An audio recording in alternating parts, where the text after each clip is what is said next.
अस्सलाम वालेकुम दोस्तों क्या आप जानते हैं कि गाड़ी को किस तरीके से चलाया जाता है।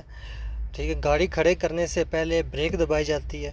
ठीक है, और किस तरीके से क्लच का इस्तेमाल किया जाता है। और अगर गलत क्लच का इस्तेमाल करेंगे तो क्लच आपका जल्दी ख़त्म हो जाएगा, ख़राब हो जाएगा, जिससे 30-40 हज़ार का आपको नुकसान हो सकता है। ब्रेक कैसे दबाएंगे, किधर दबाएंगे, गलत इस्तेमाल नहीं करना। एक्सीलेटर का पाँव किधर उठाना है। ठीक है, ए से एक्सीलेटर, बी से ब्रेक, सी से क्लच। इन तीनों जो कंट्रोल होते हैं गाड़ी के, अगर ये आप सही इस्तेमाल करते हैं, आपकी क्लच की वर्किंग अच्छी होगी, जो कि पेट्रोल की एवरेज अच्छी होगी। ठीक है, पेट्रोल अच्छी एवरेज देगा, अगर डीजल है तो डीजल अच्छी एवरेज देगा। किस तरीके से आपने गियर का इस्तेमाल करना है, ये सारे मैं तरीके आज आपको इसी वीडियो में शेयर करने वाला हूँ। ठीक है, आपने गाड़ी को स्टार्ट कर लेना है। ठीक है, इस तरीके से आपने एक गाड़ी को स्टार्ट कर लेना है। पहले ऑयल पानी चेक करना है, ऑयल पानी अच्छे तरीके से आपने चेक कर लेना है। ठीक है, उसके बाद ही आपने गाड़ी में बैठकर गाड़ी को स्टार्ट करना है। ठीक है, अच्छा, आपने सबसे पहले तो ऑयल पानी चेक कर लिया। ठीक है, मैंने बता दिया आपको, ऑयल पानी आपने ज़रूर चेक कर लेना, वरना आपको बड़े नुकसान से बच सकते हैं। ठीक है, ऑयल पानी आप ज़रूर चेक कर लेना। उसके बाद आपने गाड़ी को स्टार्ट कर लिया, बता दिया मैंने गाड़ी को किस तरीके से स्टार्ट करना है। गाड़ी को स्टार्ट कर लेना सीट पे बैठ के आपने।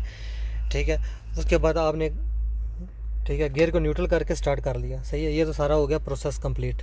अगर गियर में गाड़ी है, ठीक है, आपने गाड़ी को स्टार्ट कर दिया, कहीं आगे की तरफ कोई चीज़ आ सकती है जिससे एक्सीडेंट भी हो सकता है, आगे कोई चीज़ आ सकती है, तो आपने सबसे पहले हैंड ब्रेक लगा लेनी है। हैंड ब्रेक लगा के गियर को न्यूट्रल कर लेना है, न्यूट्रल करके आपने गाड़ी को स्टार्ट कर लेना है। ठीक है, उसके बाद आपने क्या करना है, गाड़ी को स्टार्ट कर लेना है। 5 मिनट के बाद, गाड़ी को स्टार्ट करने के 5 मिनट के बाद आपने, ये क्लच है, ठीक है, ये देखें, ये क्लच को आपने फुल दबाना है। इस तरीके से फुल दबा कर ही पहला गियर लगाना है। ठीक है, क्लच को फुल दबा लिया, उसके बाद इस तरीके से आपने, ये देखें, ये है न्यूट्रल है इधर। ठीक है, इस तरीके से आपने आगे की तरफ पहला गियर लगाना है।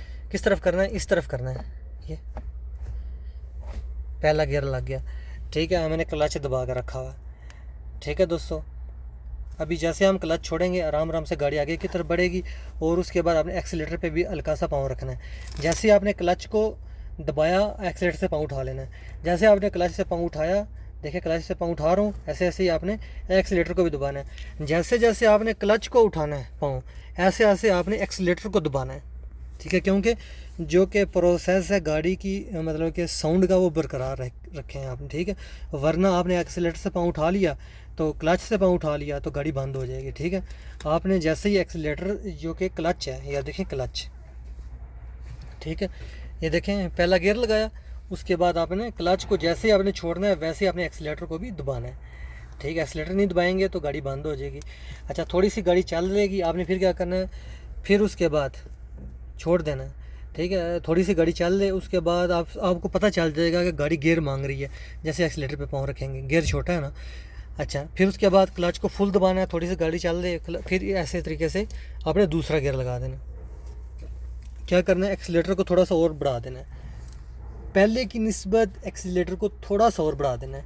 ठीक है, अच्छा जी, उसके बाद ये गाड़ी चली जाएगी तकरीबन 40 की स्पीड से, 40 की स्पीड आ जाएगी इतनी में।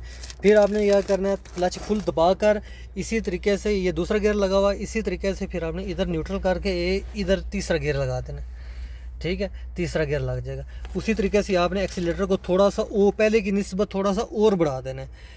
ठीक है, जैसे ही गाड़ी आपकी 60 की स्पीड पे जाएगी, ठीक है, ये देखें गाड़ी 60 की स्पीड पे जाएगी, उसके बाद आपने क्या करना है, आपने फिर क्लच पे पाँव रखना है, एक्सीलेटर से पाँव उठाना है। एक्सीलेटर से पाँव उठा के क्लच पे फिर पाँव दबा के आपने फ़ौरन चौथा गियर लगा के क्लच से फ़ौरन पाँव उठा के एक्सीलेटर को थोड़ा सा और बढ़ा देना है, पहले की निस्बत थोड़ा सा और बढ़ाते जाना है। ठीक है, आपको मैंने बताया कि एक्सीलेटर को बढ़ाते जाना, स्टेप बाय स्टेप। जैसे आप स्टेप बाय स्टेप गियर लगाएंगे, ऐसे ही स्टेप बाय स्टेप आप एक्सीलेटर को भी बढ़ाते जाएंगे पहले की निस्बत।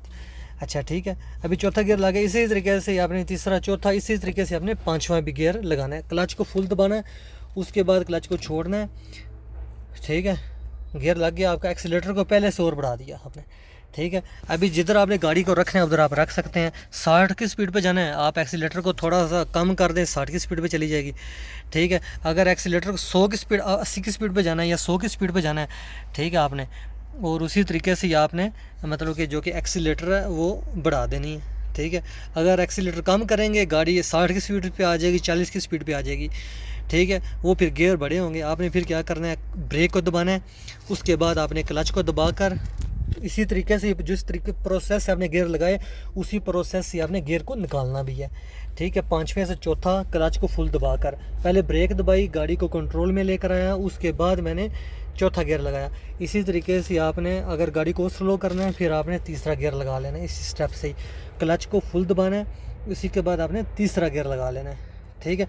एक्सीलेटर को हल्का सा कम कर देना है, ठीक है। अगर आपकी तीसरे गियर में गाड़ी है तो पहले से स्टेप बाय स्टेप एक्सीलेटर को कम करते आना है, ठीक है। जैसे आप स्टेप बाय स्टेप क्लच जो कि एक्सीलेटर को बढ़ाते जा रहे थे ना, ऐसे आपने स्टेप बाय स्टेप क्लच को जो कि एक्सीलेटर को इस एक्सीलेटर बोला ना मैंने, ये एक्सीलेटर है, ये रेस होती है।